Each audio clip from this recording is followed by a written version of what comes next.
Mesdames, Messieurs, comme nous en avons maintenant pris l'habitude, je tenais à vous informer de l'action menée par la ville dans la lutte contre le Covid-19. Vous le savez, le confinement décidé par le gouvernement pour parer à la propagation du virus est prolongé d'au moins 2 semaines. Le conseil scientifique, qui donne des recommandations, préconise même un prolongement jusqu'à la fin du mois d'avril. La logique est très simple.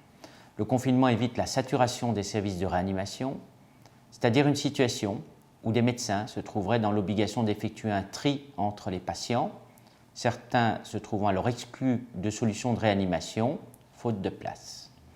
Il est évident que tous les moyens doivent être mis en œuvre pour éviter cette situation qui serait éthiquement et humainement inacceptable. En l'état, la seule stratégie possible est de réduire la contagiosité du virus, ce qui explique la prolongation dans le temps du confinement. En même temps, le gouvernement s'est engagé, c'est sa responsabilité, d'œuvrer pour renforcer la capacité des services de réanimation pour le porter de 5 000 à 15 000 lits disponibles. Cette action est menée au niveau de l'État par le ministère de la Santé. Pour ma part, je tâche de l'accompagner du mieux que je peux, car l'heure n'est sûrement pas au débat stérile, l'heure n'est sûrement pas aux polémiques inutiles, l'heure est seulement et exclusivement à l'action. L'enjeu est en effet trop sérieux pour ne pas tous être entièrement mobilisés sur le seul objectif qui soit, gérer cette crise avec toutes les bonnes volontés quelles qu'elles soient. En ce qui concerne Saint-Raphaël, toutes les ressources humaines et matérielles sont mobilisées depuis le début. Sachez que c'est néanmoins un défi considérable que de devoir repenser notre ville, non pas comme nous l'aimons tous, c'est-à-dire active et dynamique, à votre service, mais comme ces impératifs de santé l'imposent, c'est-à-dire sans échange dans l'espace public, avec des déplacements limités au strict minimum. Tous les critères habituels ont dû être repensés en quelques jours, car on ne peut plus raisonner comme on l'a toujours fait. Il faut penser uniquement par rapport à une réalité que l'on subit tous, tout comme il faudra repenser différemment à l'issue de la crise pour en sortir par le haut. Je remercie dans ces circonstances la centaine d'agents de la ville qui assurent courageusement la continuité des services publics indispensables. Il en est d'abord et notamment des agents de la police municipale qui continuent à veiller à votre sécurité. À ce jour, ce sont plus de 91 opérations de contrôle permettant de vérifier 5 000 véhicules et piétons qui ont été effectuées concernant les attestations de déplacement dérogatoires. Des verbalisations sont aussi effectuées quotidiennement lorsque cela est nécessaire, car il n'est plus acceptable de ne pas suivre les consignes données. La police est très présente et elle le restera en complément de l'action de la police nationale et peut-être demain de l'armée dont la réserve demeure fortement mobilisée.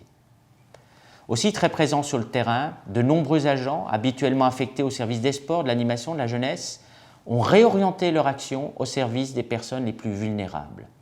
Ils agissent ainsi en complément des agents du CCAS qui sont engagés pour que personne ne soit oublié. Ces agents ont notamment mis en place un dispositif pour protéger une vingtaine de sans-domicile fixe. Un agent est également présent 24 heures sur 24 sur place pour assurer un accompagnement de ces personnes et veiller à ce qu'il ne puisse y avoir de conduite à risque.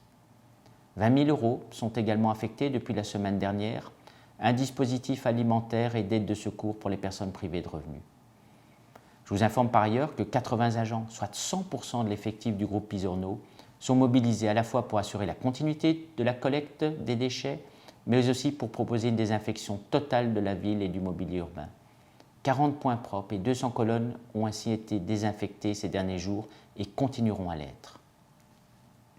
Je tiens à remercier tous ces agents qui continuent leur action, qui s'exposent, même si toutes les mesures dites barrières sont mises en place, et ceci pour mieux nous protéger. D'autres agents sont également présents, en télétravail ou en présentiel, pour vous accompagner dans cette période de confinement. Ainsi, je vous rappelle que pour toutes vos questions, vous pouvez nous contacter sur un numéro vert qui a été mis en place spécifiquement pour cette crise. Il s'agit du 08 83 700, 08 83 700. À ce jour, nous avons reçu 135 appels.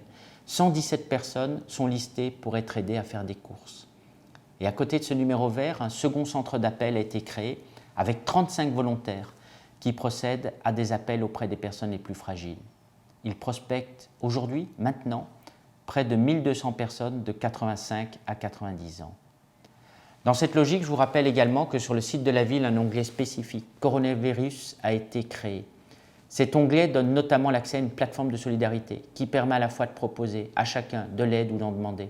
Une centaine de personnes se sont proposées aussi à ce jour. Dans ce même onglet du site de la ville, vous trouverez aussi des dizaines de propositions de culture et de loisirs. 2 fois par semaine, les mardis et jeudis, vous découvrirez une nouvelle offre en ligne pour des expositions, des visites, des musées, des artistes. La gratuité des services Mediathème a attiré plus de 450 Raphaélois en quelques jours et la demande est toujours croissante.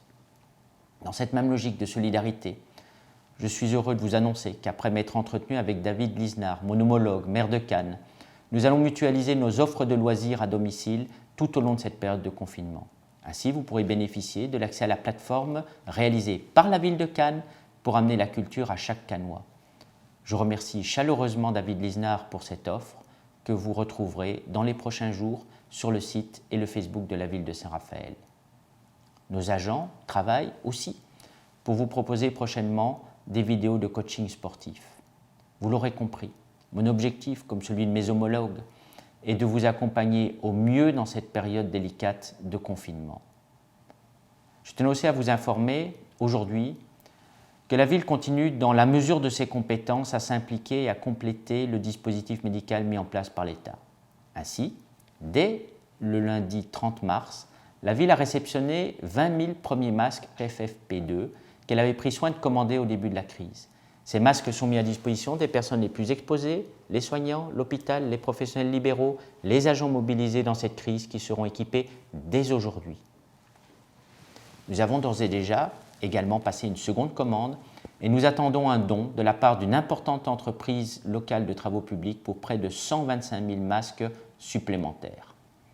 Du gel hydroalcoolique continue évidemment d'être mis à disposition dans les services publics. C'est dans ce cadre d'efforts exceptionnels que je vous annonce que nous travaillons à la mise en place d'un centre de diagnostic. Ce centre sera destiné à toute personne qui présenterait des symptômes du Covid-19 afin de délester les cabinets médicaux de centre-ville de cette tâche et d'éviter que les médecins généralistes ne soient directement exposés ainsi que leur patientèle habituelle au risque d'une infection apportée par un patient extérieur. Ce centre de diagnostic se situera au Palais des Congrès. Un accueil à l'extérieur du palais permettra d'orienter les patients qui présentent des symptômes qui peuvent s'apparenter à ceux du Covid-19. À l'intérieur, tout sera pensé pour garantir la sécurité des personnes qui viennent pour être diagnostiquées comme celle des soignants. Ce centre sera très prochainement opérationnel après l'autorisation de l'ARS et de l'Ordre des médecins. Et je remercie très chaleureusement le docteur Patrick Laborde qui a travaillé avec les professionnels de santé de la ville de Saint-Raphaël, dont les docteurs de Saint-Az et Gras, Madame Pérez pour les infirmières, pour que ce projet puisse être concrétisé en un temps record. Naturellement, nous vous tiendrons informés par tous nos moyens de communication. Par avance, je tiens cependant à rappeler que ce centre n'aura pas vocation, dans un premier temps du moins, à être un centre de dépistage. Le déconfinement total s'annonce en effet progressif et échelonné dans le temps. Il faut commencer à anticiper dès maintenant les exigences qui seront posées. Actuellement, le dépistage, en application des directives données par l'État, demeure encore réservé aux professionnels de santé et sur prescription médicale. Il faut le respecter. Demain, il aura vocation à être élargi à toute la population, avec une prévision, selon le ministre de la Santé dès le mois de juin, de 100 000 tests par jour, en devenant sans doute un accompagnement nécessaire et indispensable à la phase de déconfinement. Nous aurons l'occasion d'en reparler.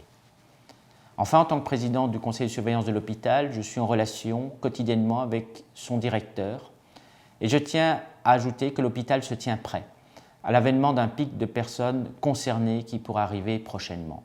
3 unités ont été pensées pour accueillir au mieux les patients atteints du Covid-19 qui auront besoin d'être hospitalisés en réanimation.